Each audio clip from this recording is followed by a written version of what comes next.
तर कोल्हापूर जिल्ह्यातल्या कागल नगरपालिकेमध्ये कोण नगराध्यक्ष होऊ शकतं, सत्ता कोणाची येऊ शकते बघूया। कागल अत्यंत महत्वाचा आणि कागलमध्ये सविता माने राष्ट्रवादी अजित पवार पक्षाची सत्ता येऊ शकते असं इथं दिसतंय। संभाव्य नगराध्यक्ष ते आहेत असं सध्याचं चित्र आहे। तर सत्ता राष्ट्रवादी अजित पवार पक्षाला 16 जागा राखण्यात इथं यश येऊ शकतं असं कागलचं हे चित्र या ठिकाणी पाहायला मिळू शकतं।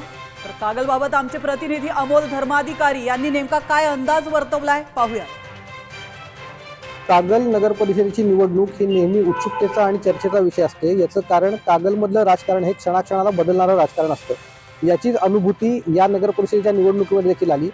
समरजित घाडगे आणि हसन मुश्रीफ हे दोघंही एकमेकांचे कट्टर वैरी, मात्र ते दोघं एकत्र आले। त्यांच्या एकत्र येण्यामुळं संजय मंडिक हे मात्र दुखावले गेले। त्यामुळे त्यांनी हसन मुश्रीफ आणि समरजित घाडगे यांच्या विरोधामध्ये पॅनल उभं केलं। त्यामुळे कागलची निवडणूक ही केवळ रंगतदार नाही तर अत्यंत ईर्षेची निवडणूक झालेली आहे।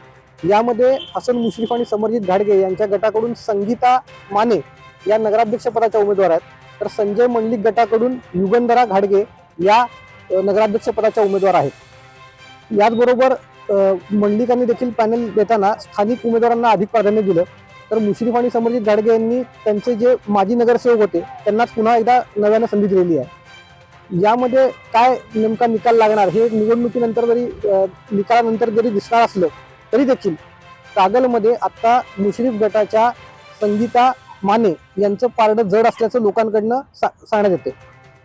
ओंकार धर्माधिकारी, कोल्हापूर, कागल।